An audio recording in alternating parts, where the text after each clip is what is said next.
Hi everyone, and welcome back. We are joined today by Kevork Almassian, the host of the very popular Syriana Analysis program.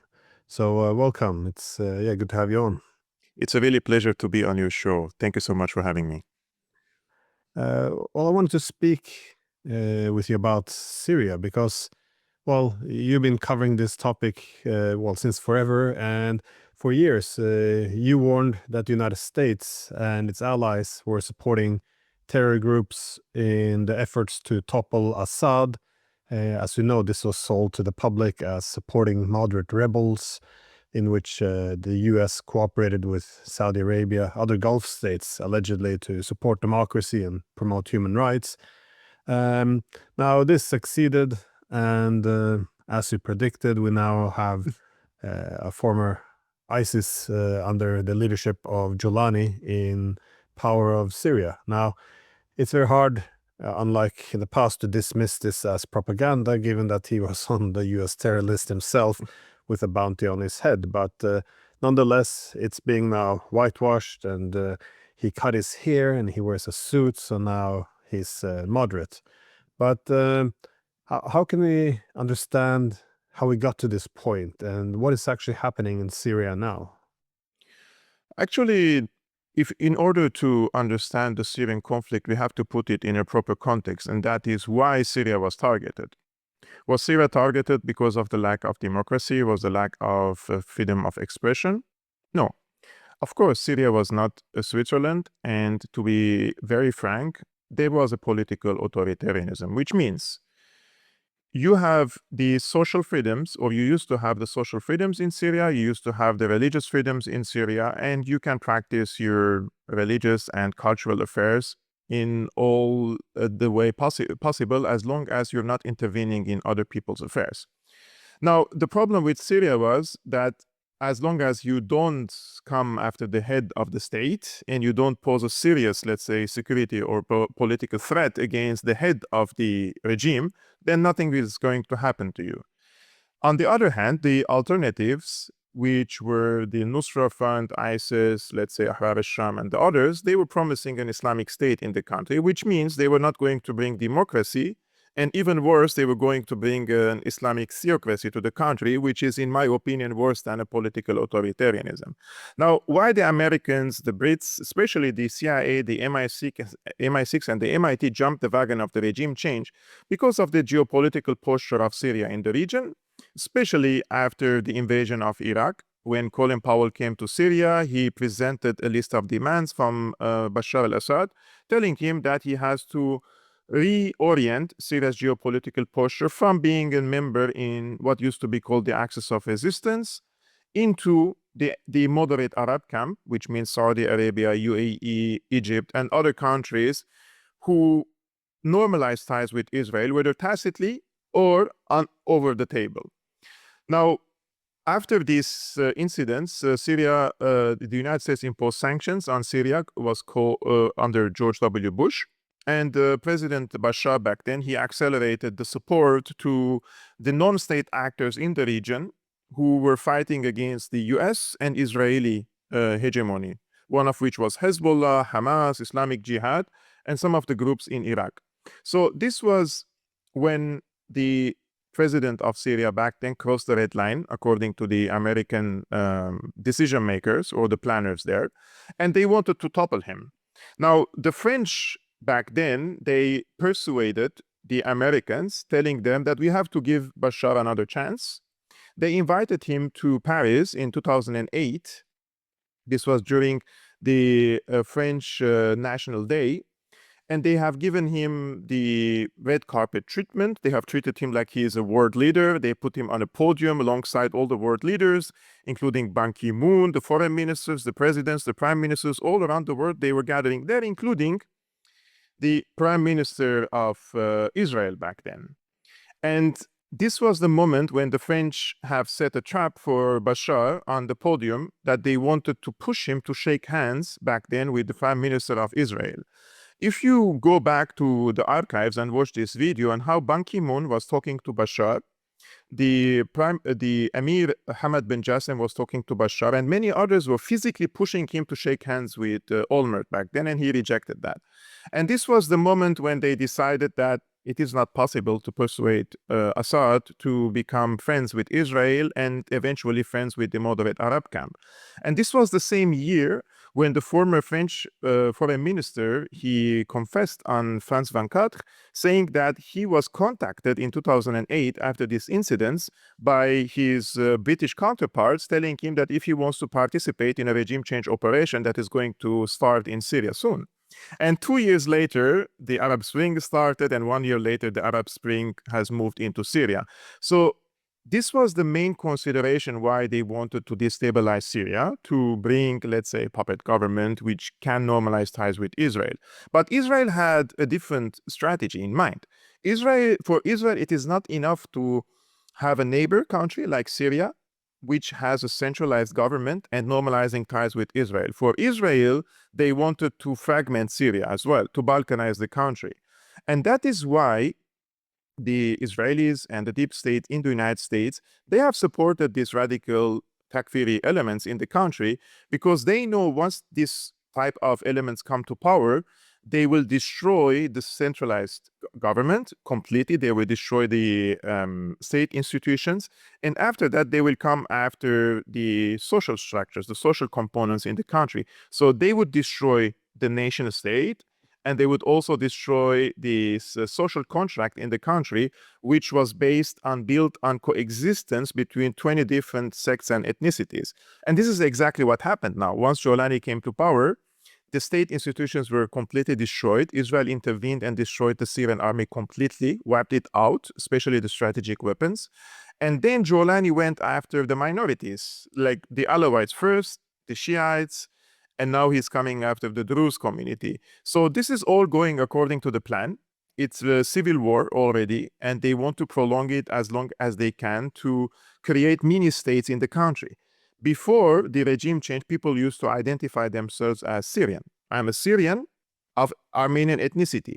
I'm a Syrian, but my religion is Muslim, and my sect is, for example, Alawite or Shia or Sunni. Now, because of this sectarian and ethnic motivated war conducted and waged by the Jolani regime against the social components of Syria, everybody started seeing itself as part of their macro identity. They now identify as an Alawite, as a Shia, as a Sunni, as a Kurd, and no longer a Syrian. And this was the purpose of this regime change war. As I mentioned, one of the factors of it, to destroy the national identity of Syria and to create cantons in the country, which every component now relies on foreign power to protect itself. Now, Jolani sends his Al-Qaeda army and the Bedouins against the Druze, and the Druze find themselves isolated, so they call the protection of Israel. So this desperation that they have created due to the psychological operations and the security operations against them has forced many components of the Syrian society to rely on outside powers, and therefore there is no longer Syrian people, there is no longer Syrian state, it's completely collapsed. And what we're seeing now is only the fragmentation, the continuation of the fragmentation of the Syrian state in order for Israel to move and expand further into Syrian territories, to create or expand its sovereignty into the places which they say are part of the Greater Israel project. And I suspect that they will start by opening a corridor between the Golan Heights all the way to Asweda, where the conflict is ongoing at the current moment. And from Asweda, they go east to the Al-Tanf border crossing, where the American occupation forces are stationed there. And that was the main reason why they were stationed there in the past 10 years. And from there, they would open a land route to the eastern shore of the Euphrates, where the Kurdish forces are stationed and supported by the United States, by the way. And if they reach to the eastern shore of the Euphrates, means Israel would have a geopolitical connectivity between the Golan Heights and eastern shore of the Euphrates. And from the eastern shore of the Euphrates, they can project their dominance on southwest of Iraq, especially in the Anbar region and the Shia neighborhoods, where they are mostly pro-Iran. So this is coming like step by step on the chessboard after Iran. And I suspect that the next operation, the destabilization operation, is going to be in Iraq, and Egypt, of course, later against Iran. So they're trying to encircle Iran from all sides through this David Corridor one, and in the Southern Caucasus through this Zangesor Corridor, which is now going to be opened. And the United States is going to lease 30 kilometers deep inside Armenian territories. And that means the Americans and the Israelis are on the borders with Iran. In the northern part, and through the David corridors, they can project their hegemony again on Iran. This is going to be very bad news for Iran. There's a lot there I want to unpack, but to begin with the first one, this desire to dismantle Syria. I don't think it's a great secret that Israel prefers weak or more chaotic neighbors, something that can't mount an effective opposition to it. But this desire to break up Syria in small pieces, establish a sphere influence, it seems Israel might actually annex some of more of its territories. Does this harmonize fully, though, with the ambitions of the Americans and the Turks? Because they, well, one gets the impression from Erdogan, he's not willing to oppose Israel strongly on anything. Rhetorically, yes, but not beyond that. But certainly Turkey has an interest in a more integrated Syria under Turkish, not control, well, yeah, you can say control or influence. But the United States, where are their interests? Or are they just going to follow Israel where Israel leads them? Actually, I believe Turkey prefers a centralized government in Syria, controlled by Jolani. But the idea of the centralized government is in the mind of Turkey and Jolani is not based on state institutions, on the citizenship, that everyone is equal in front of the constitution. No, it is based on the subjugation of the other components of the Syrian society. And this is the same mentality that used to prevail under the Ottoman Empire when they created a big empire, but they have subjugated many of their people who used to live under the Ottoman Empire, one of which were my grandparents, the Armenians, the Greeks, the Alawites, right? Therefore, the idea of Jolani building a nation state or a centralized government is a grotesque idea, in my opinion. It cannot function as long as Jolani is in power. So if Turkey is interested in building a nation state in Syria, which can extend its sovereignty on the entirety of the Syrian geography, they cannot use Jolani for this purpose. They need someone else because Jolani comes with a different mentality. Jolani comes from a jihadi background and he has a sectarian and ethnic prejudice against the components of the Syrian society, one of which are the Christians.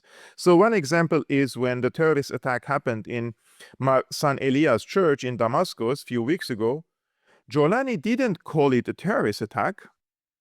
Jolani didn't even mourn the nation. He didn't even call 3 days of mourning. And the people who committed this terrorist attack were part of the general security of Jolani itself. And if he condemns this act as a terrorist act, he will condemn himself, one, because the people who committed it are part of his general security, and second, he himself committed such crimes in the past, right? So there is a contradiction between pushing for a centralized state and bringing someone like Jolani in power. Now, Israel, on the other hand, the Americans, it seems that they were persuaded by the Saudis and by the Turks that they can control Syria through proxy, which means the UAE, Saudi Arabia, Turkey, they would share the cake and they would manage the affairs of Syria. They want a centralized government. And some of the officials in the United States, they bought that illusion. Now, Israel had a different say because Israel has the Greater Israel Project in the region, and they want to extend their territorial claims inside Syrian territories, which means they need to ignite such civil war, such sectarian tensions in the country in order to present themselves as savior. And one of the examples of it is what happened now in Sweden. The Jolani was in Baku, and he met, reportedly, according to Israeli reports, with senior security officials from Israel.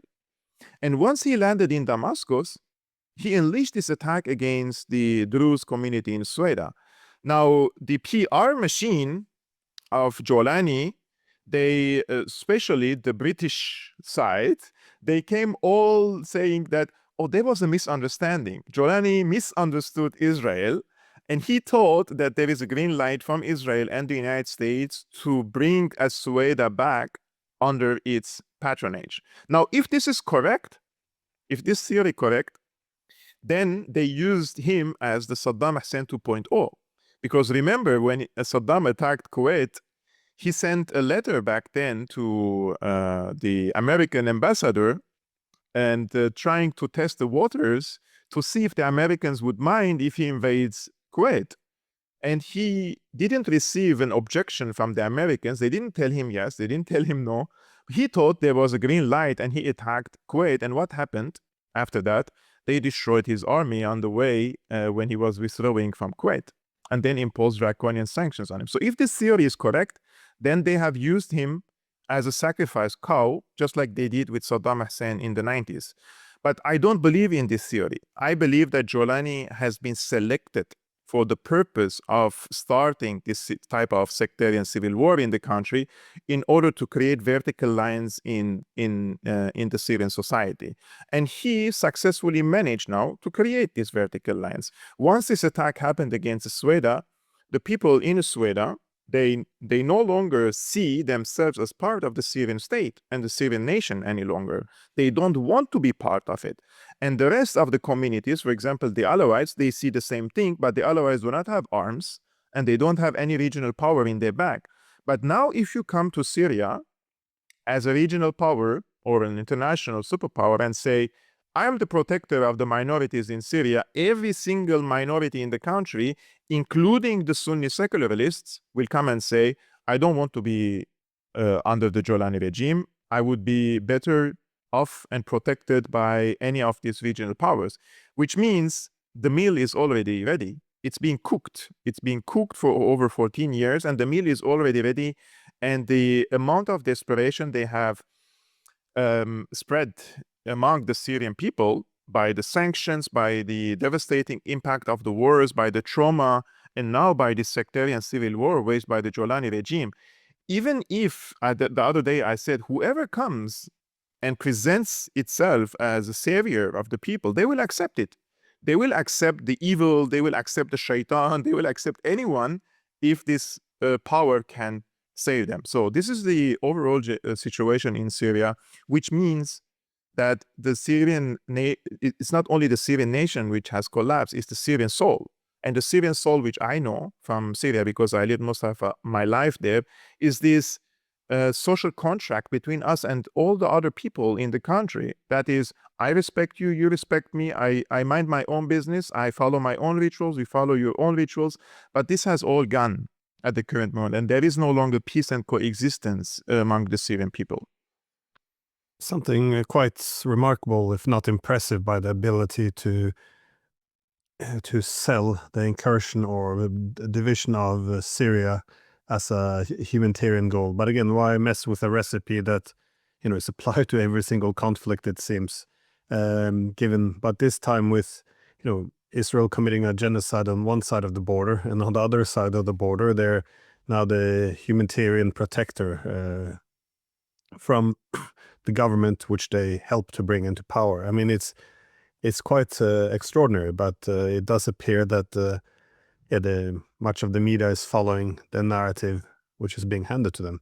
I was curious though, because you referred to Iran, that they looked at it, they could be encircled. You said this would be very bad news for Iran, and there does appear to be a general goal of reshuffling or having a geopolitical reorganization of the entire region. And they also mentioned Azerbaijan. What forces do you see in place here?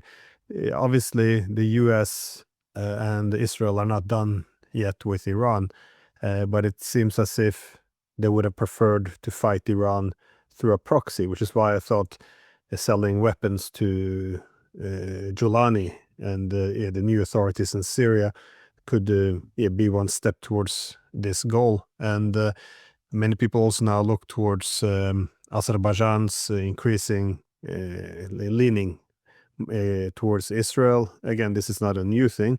But how would Iraq play into this? Because, well, now they always said that Iraq was the pathway to Iran. At least that's what was said 22 years ago with the invasion of Iraq. How do you see, I guess, the wider shakeup of the region? Before the Islamic Revolution under Shah saw the pan-Turkic countries as more of a threat to the national security of Iran. Now, when the Islamic Revolution happened, they have shifted this narrative into it's Israel who is the existential threat against the Islamic Revolution and the Islamic world, etc. in the region. I'm not disputing the fact that both Israel and Turkey and the other pan-Turkic countries are some sort of a threat. But now, after the regime change in Syria, I believe that Turkey has extended its influence not only to the Levant, but also in the Caucasus, because now they have Pashinyan in Armenia, who is perfectly willing to play balls with both Aliyev and Erdogan in this case, for the sake of reorienting Armenia from the CSTO pro-Iran, let's say, camp into the pro-Atlantic camp. Right? And therefore, Iran will soon find itself encircled from the north by Azerbaijan, Armenia, the United States transatlantic camp, basically. And they will find themselves that Turkey is perfectly capable of projecting its pan-Turkic hegemony or neo-Ottoman aspiration to Central Asia through this corridor, which is called Nakhichevan now. And this will destabilize some of the Central Asian countries as well. They will increase their influence over the region, and Iran sooner or later will find itself that the Turkish threat against them is of a greater extent than the Israeli one. That's probably why they are now sending signals to the United States that they are willing to continue the negotiations with the Americans, the nuclear program, in order to avoid such clashes and confrontation. But that will not work with the Iranians, because Iran has built its entire strategy in the region in the past 40 years of driving the American dominance out of the region. Now, backtracking now means that Islamic Revolution is over. If the Islamic Revolution over in Iran, that means there is no longer a need for the Ayatollah Khamenei and the entire regime that is based on the concept of fighting against the American and Israeli hegemony in the region.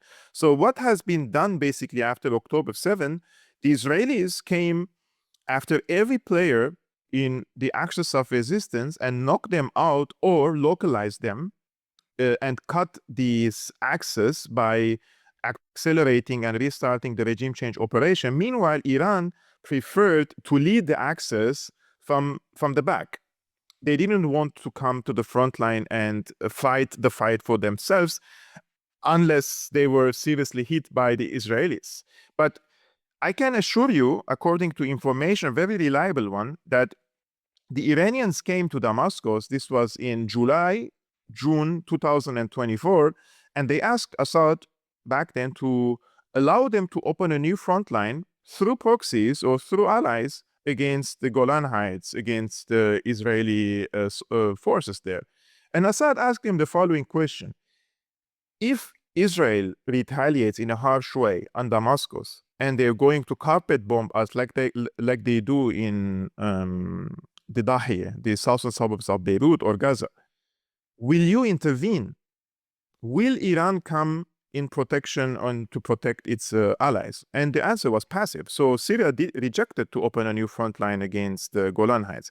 In my opinion, if you are the leader of the Axis, you have to play a more active role in this Axis, just like the Americans came and protected Israel in this case, in every way possible.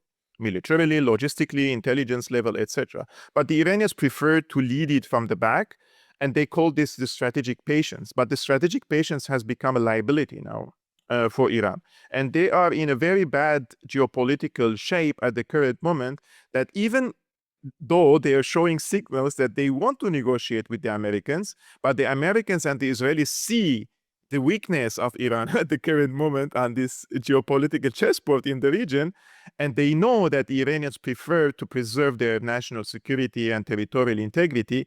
That's why they will come further. They will push more and more and more and come closer and closer and closer, because this is how the Americans and the Israelis negotiate. You give them an inch, they want to come and take more and more and more.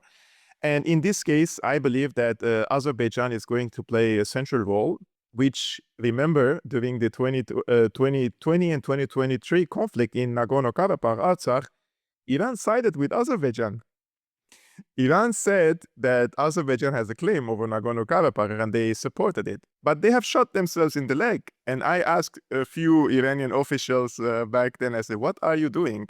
You are allowing Azerbaijan to come closer to your borders, and Azerbaijan is an advanced satellite state for Israel.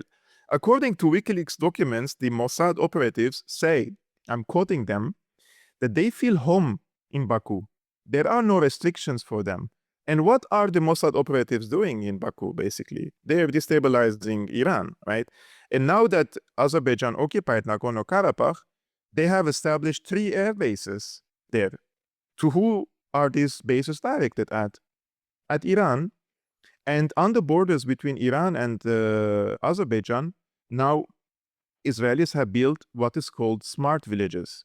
And this is very interesting story, that the Israelis are building smart villages. Nobody knows what's the nature of this smart village, but the helicopter of Raisi fell 200 kilometers away from one of these smart villages. So this raises serious questions about the utility and the purpose of Israel building these smart villages on the borders there.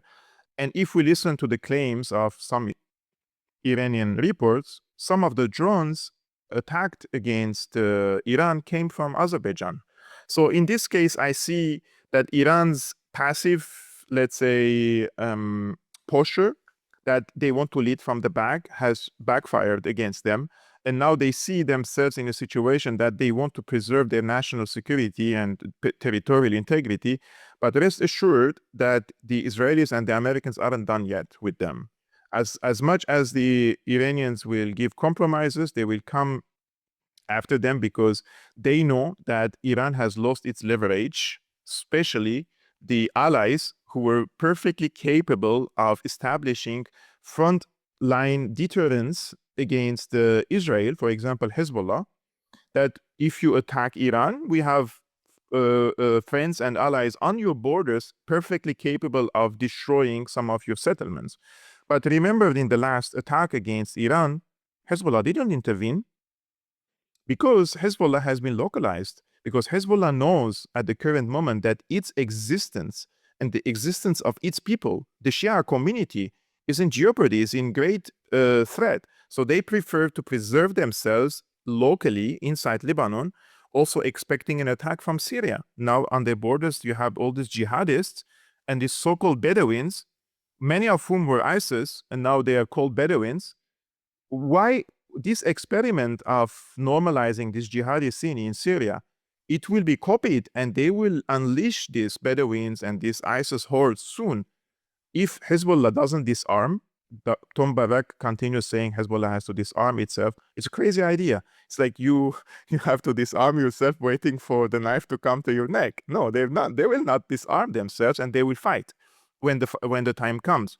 But I believe that the next target, if the Americans cannot disarm Hezbollah through diplomatic means, they will use these proxies in Syria to add pressure on Lebanon as well, in order to force Hezbollah to disarm. But my opinion is Hezbollah is well-trained and too competent for these chaotic Bedouins and ISIS hordes to be able to eliminate Hezbollah as an organization.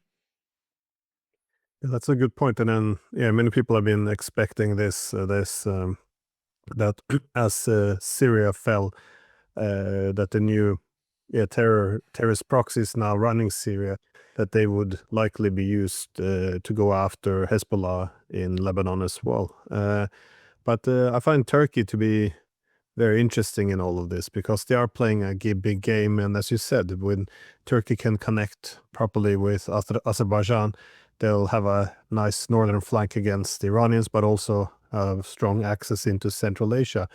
And well, for me, the strangest piece in this puzzle is the country in between, though, Armenia. Me, this makes no sense at all. It just seems as if Pashinyan making one self-destructive decision after another, strengthening his adversaries, weakening his partners. It's I can't I can't make sense of it. It's a very strange thing to partner up with the two wolves on each side, Turkey and Azerbaijan, who should be considered their main adversaries. Anyways, because it doesn't make any sense, it also suggests that it might not be very stable, these ambitions.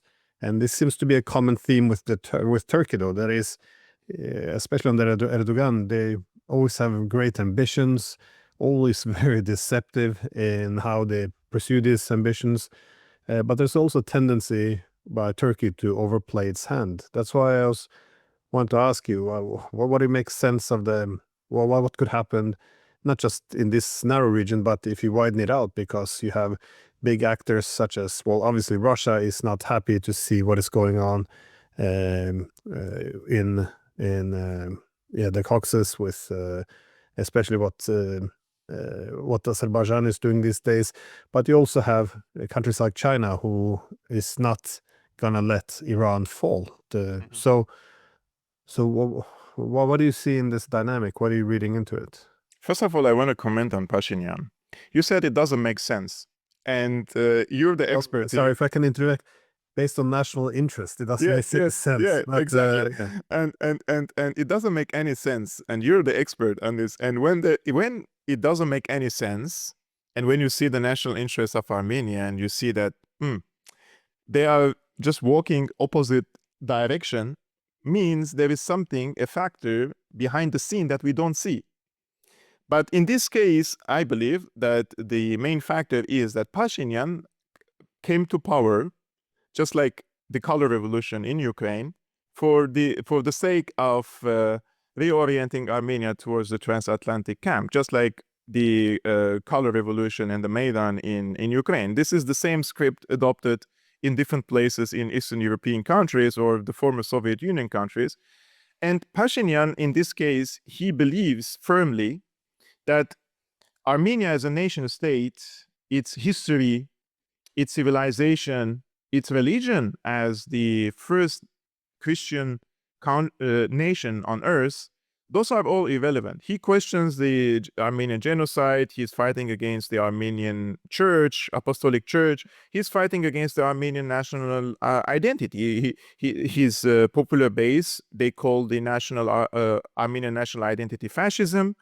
They believe that the church has to be dismantled, and they believe that the country has to become part of the EU and bring in NATO forces. So I think this is the task. He's the executive director of the empire who is implementing this strategy there. He is not a national leader.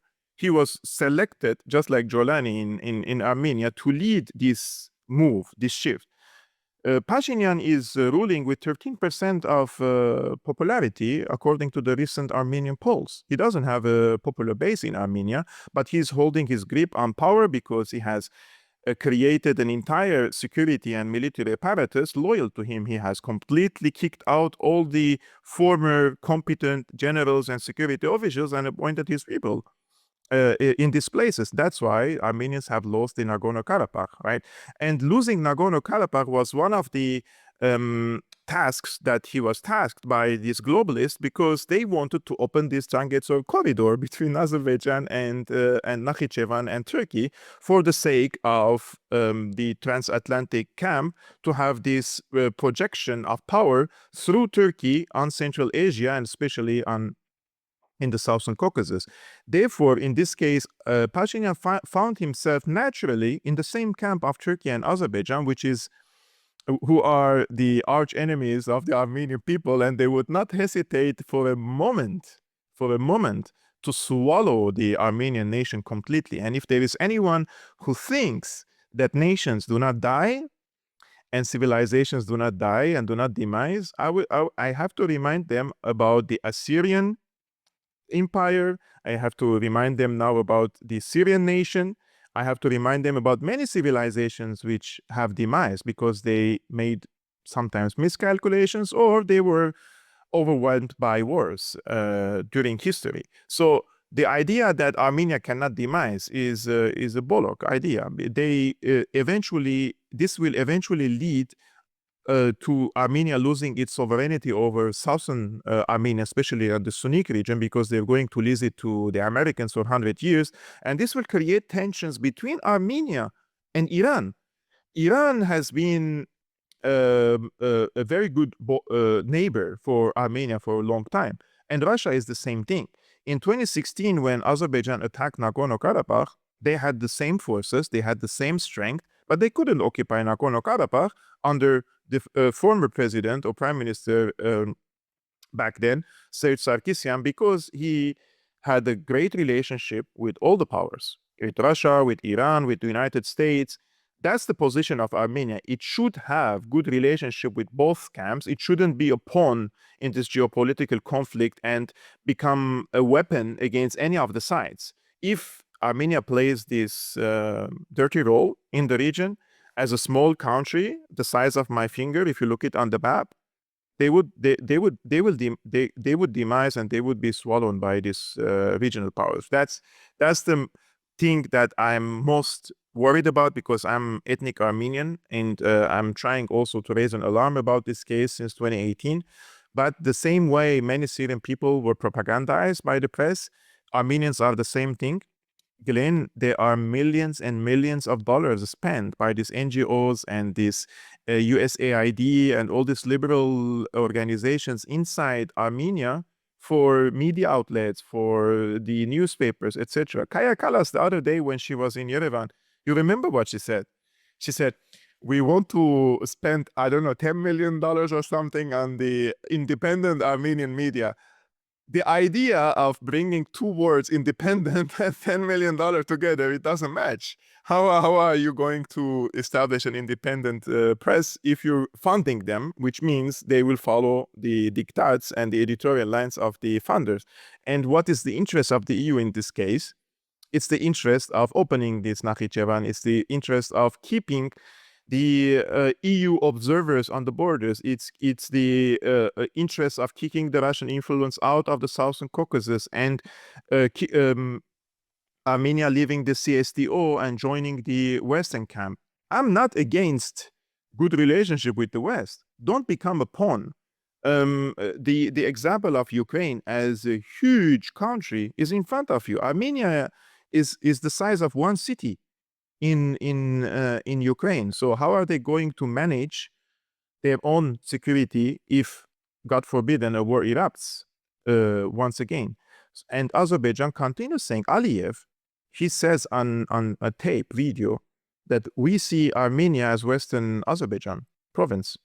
They're saying it. It's not like my analysis. Therefore, as a nation, if you want to protect yourself, first you need a national identity for the people to feel belonging to the nation. Second, you need to the religious aspect of it, especially that 97% of Armenians are Armenian Apostolic Orthodox people, and the belief in Christianity has kept the Armenians alive for centuries, especially after the Armenian genocide. So when you destroy the national identity and the church, you're destroying the two main pillars of the Armenian nationhood. So the Armenians have to do a reverse, a U-turn, to understand that their survival depends on this U-turn and going back to their national identity, to their church, and preserving their sovereignty. Because this Nagorno-Karabakh was not only a piece of land that the Armenians were like saying this is ours and there is a territorial dispute. No, it also kept the Armenia proper away from the Azerbaijani reach. This was like also buffer between them and Azerbaijan. Now that they lost this Nagorno-Karabakh, Azerbaijan is on the borders with Armenia. They have done incursions inside Armenian territories, and they're projecting their security and their dominance over Armenia. I think the national security of Armenia is completely exposed. And if Azerbaijan wants to roll into Armenia, they will not find a fierce resistance, unfortunately speaking. Therefore, what are they going to do? Are they going to call Justin Trudeau? Who's going to come and protect Armenia? The socks of Justin Trudeau or Kaya Kallas or the rest? No, nobody will blink an eye and come and send soldiers to protect Armenia. So Armenia has to stay in the CSTO and diversify its relationship with the East and the West and be in the middle. Don't become a pawn, not for EU, not for NATO, not for Russia, not for anyone. You're just an independent country in the region. I think that's just such an important point, this need to diversify foreign partners, both for security, but possibly more important for economic ties as well.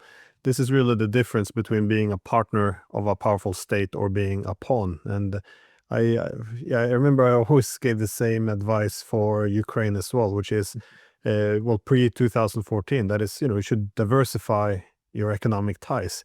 Again, you should reach out to the West, have more economic ties. You don't want to be excessively dependent on Russia, because if you're too dependent on one power, which is asymmetrical into dependence, in which you're more dependent on them than they are on you, you're not going to be able to enjoy any sovereignty, and you would become a quasi-colony almost. But at the same time, avoid excessive dependence on the West as well. And I think it's just common sense. Foreign powers, they prefer always a pawn over a partnership. And so with Ukraine, this also damaging 2014, because then, of course, you have to assess what the foreign power wants. Do they have benign intentions? No. I think Washington obviously sees Ukraine as the only strategic interest is a dagger against Russia. So the goal obviously is to have its sovereignty absorbed completely by Washington, to the extent it can be used. And that's why But Russia Glenn, I destroyed believe becoming a pawn for the West is more dangerous than becoming a pawn for any other power, such as Russia or China. Because Russia and China, they believe in sovereignty. They believe in national states. But the collective West, they are living, or they're seeing the world from the post-sovereign lens. They believe in this creating a network of client states and not partners. The concept is different. And the West is very manipulative, let's say the Western officials. They keep talking about this, we're supporting democracy in Armenia. But when Pashinyan's forces beat the hell out of the protesters using the American-trained police against the demonstrators, we don't see condemnation from the West, which means this is a hypocrisy. The real purpose is geopolitics. And that's what bothers me, that you present people a beautiful dish, colorful with LGBTQ flags, and you're telling them, oh, we're going to save you, hold it. But it's like a poison. They're poisoning nations by just manipulating them into thinking that they are now free. Just like the Syrian people, many of whom went to the streets celebrating their freedom after the regime change, which is slavery, complete slavery. So the concepts have become the idea of what is freedom, what is democracy, and what is the sovereignty, what is this and that. Everything is upside down nowadays. You could be a slave and you go to the street and celebrate it thinking you're free, because that's how powerful the words and the media and this propaganda machine has become, that the people have become their own enemies nowadays. They don't understand that once you lose your country to such big powers and they destroy your army, they come and invest in your country. This means that you no longer have a national economy. If you don't have a national economy, you don't have a sovereignty, because you cannot make your own decisions any longer. And once these corporations come into your country, they're like worms. They spread all over the country and they suck your country dry. And what happened, for example, in Syria, like all these corporations taking over ports, the airports, the universities, the highways, the energy sectors, etc. Meanwhile, in the past, we had our own, like it's a Syrian companies, right? Which means Syrians used to work and generate this money for Syrians. But now Syrians will work as slaves for multinational corporations, and they will make the profits for these multinational corporations. The money is not going to be recycled in the Syrian national economy, but rather in the pockets of these investors, right? There is a huge difference between these two concepts. And I lean always to a country where people can make a decision which serves them. But if you become a slave country or a client country, then you lose the ability to make a decision making even in your own curriculum, even in your basic daily life decision making, which is scary to think about, because we're going into a dystopian future where we have powerful elites not controlling over entire populations and manipulating them. And people are programmable, you know, they can change their minds and they can be persuaded and manipulated. And the evidence for it is, you said, the same script is working in different places, because although we have open books from Iraq and Libya and Somalia and Yugoslavia and Chechnya and Afghanistan and so many places for the people to just read, but it seems that they're finding a hard time to take the lessons. Even if they're reading it and the information now is free for everyone, some people are finding a hard time to take lessons from it. And that's why it is important for people like yourself and many other alternative people who are doing the work of what the media should do, basically, informing the people. Because on our TV outlets, we are not informed. They're telling us how to think about a conflict and what should be my decision. They're deciding for us. That's the main difference between explaining and telling. And therefore, these channels, in my opinion, really, they're doing a great job in informing the people. And you see how many people nowadays, Glenn, are pushing against it. But pushing now is no longer enough. Just talking is no longer enough. If the American people will continue voting for the same people over and over again, and this uniparty system in the US, which is built on generating profits from wars, these wars will not end. So we really have to urge Americans to make a change in the US itself. And that is why the American people are the most propagandized people on earth, because if they wake up, there is going to be a revolution in the US. And that's why the American elites have a strong grip over not only the traditional media, but also on the Silicon Valley and also the social media platforms, because they want to keep their people asleep.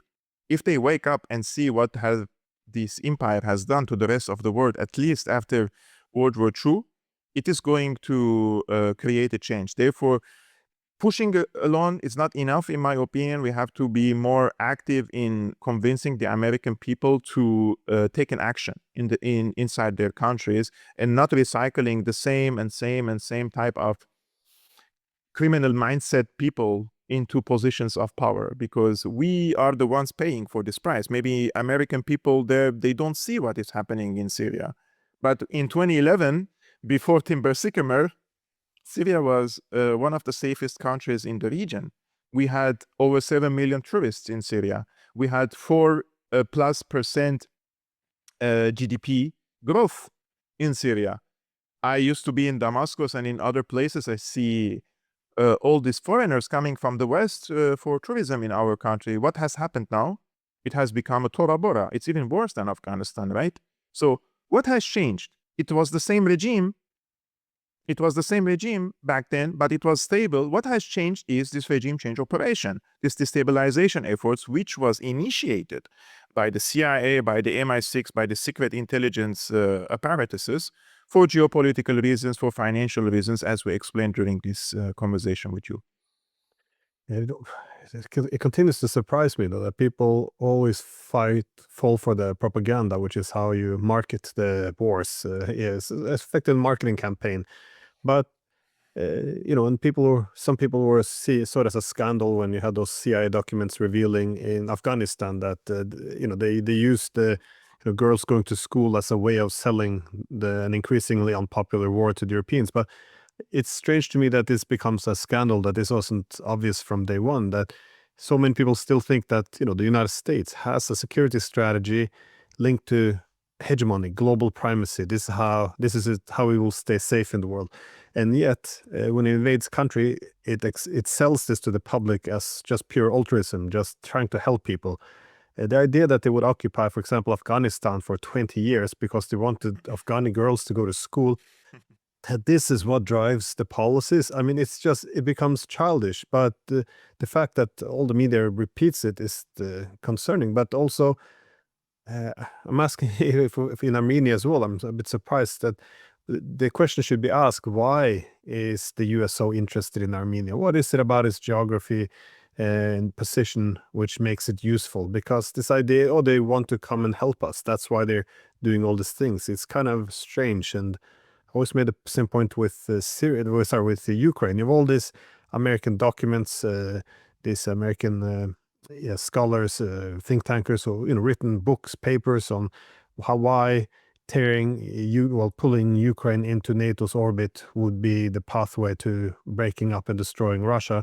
And somehow, no, they're just coming here to help us. The policy is driven by desire to spread the democracy and freedom. It's very strange. So I just have I guess, a quick final question about Syria. Given now a lot of people were, for many had good reasons to be very critical of Assad's government, as you correctly said, it's quite authoritarian. And a lot of there's a legitimate humanitarian concerns, of course, about how he ran the country for a long time. But many people bought into this, that, well, now the West is here. They just America wants to just spread the freedom and democracy alongside Saudi Arabia for some reason. And how are they seeing this now? Because for many people, they must surely, who backed the toppling of Assad and danced in the streets. I guess the wake-up call now is Jolani and his henchmen running Syria to their detriment. And indeed, as you said, Syria itself will very likely fall apart. So is there any lessons learned, or how are people responding to this? I ask because I also see the same now in Ukraine. More people now are prominent, like high former presidential candidates. Others are now saying, well, it looks as if the Europeans are just using us as cannon fodder to weaken Russia. I mean, this should have been evident back in 2014, but yet here we are. Do you see this in Syria as well? Definitely. I'm seeing increasing number of not only Syrians, Lebanese, Egyptians, and Iraqis on social media platforms saying that in the days of Bashar, none of this has happened. What is going on now in Syria? Yes, when I said Assad was authoritarian, or he used to lead an authoritarian regime, this was a political authoritarianism. People were free on a social level, on an economic level, as long as you don't pose a serious threat to the regime itself, carrying out arms or forming an opposition party which wants to topple down the regime, nothing would have happened to you. But now under the Jolani regime, this is an example I want to give, which is very important. Like under Assad, you are an Alawite, you are a Shia, you are a Druze, you are a Sunni, doesn't matter. As long as you're loyal to the regime, nothing is going to happen to you. It wasn't a sectarian political regime. Now under Jolani, even if you were pro-Jolani, even if you were anti-Assad, even if you were a prominent opposition figure against Assad, if you are born into the wrong religion, you will get killed. And one of these examples this week I saw, this was really heartbreaking, which is a person who is a scientist, lives in a Syrian scientist from the Druze community. For 14 years, he exiled himself in Paris. He didn't want to visit Syria, which I am speculating because of the Assad dictatorship, right? He didn't want to come back to the country. Now, after the regime change, he wanted to visit his free and democratic country and enjoy it with his family. And he went to Sweden. And he got killed with his brother and with his father, documented on video. They have executed them in the street for being born in the wrong religion, which means some people have shot themselves in the leg. And his cousin posted a big post on X. I read it and it brought tears to my eyes. But when I went to his profile, it seems that they were long long-time oppositionists to Assad, which means they have celebrated this regime change operation, but once they went back to Syria, they were killed because of their religious affiliation. So this is the question that many people are asking nowadays, that have we helped the regressive sectarian revolution? The answer is yes. But many people, Glenn, they live in this self-denial. And it's difficult for many people to swallow the fact that they were on the wrong side. So they even double down, right? They don't want to accept that this was wrong, what has been done to Syria. But the people who are paying the price now on the ground in Syria, they're definitely regretting. And I'm talking to people in Syria. They're telling me, we no longer trust the shadow of our bodies. Like, we trust no one. We cannot even trust our neighbor. We cannot trust any person, our relatives. Everybody is suspicious of everyone, which means the trust among the Syrian people has gone. Now, even if the people regret it, even if they wanted to change the Jolani regime, who is going to replace him, right? That's the question. Even if somebody comes from, let's say, the opposition side, someone like Manaf Atlas, who was the son of the former defense minister of Syria, exiled in Saudi Arabia, and they have been preparing him for such a role for a long time. And this person is a military person. He's not a sectarian. He's not like a genocider like Jolani. But even if this person comes, this also means that he came from grooming in Saudi Arabia. And even if he comes, this means Syria no longer has a national economy, no longer has a functioning army. So he will not be able to build a sovereign state. And that's why I said the damage has already been done. And this could take decades. And probably the US and other powers would be distracted in other files in the world so that the Syrians could recover and build the state institutions again. But until then, this is going to take decades and very long time. So whoever comes next in Syria is not going to change anything except for the killing would stop against the minorities.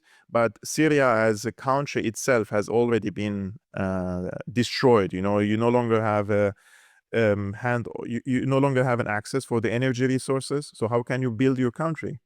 You no longer have an access over your wheat. So how are you going to buy bread? And you lost your the factories are all destroyed. So who is going to rebuild the country? In any ways, whoever comes next, it's not going to. The only good thing that could come with a new leader is that the killing, the sectarian killing, could stop.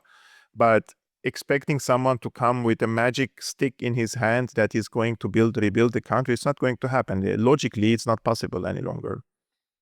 Yeah, and as you suggested before, a social contract can't just be reestablished. This is one of the things that needs time. So anyways, thank you so much for your insights. I really appreciate it, and I feel a little bit wiser on the topic. So thanks again. Thank you very much.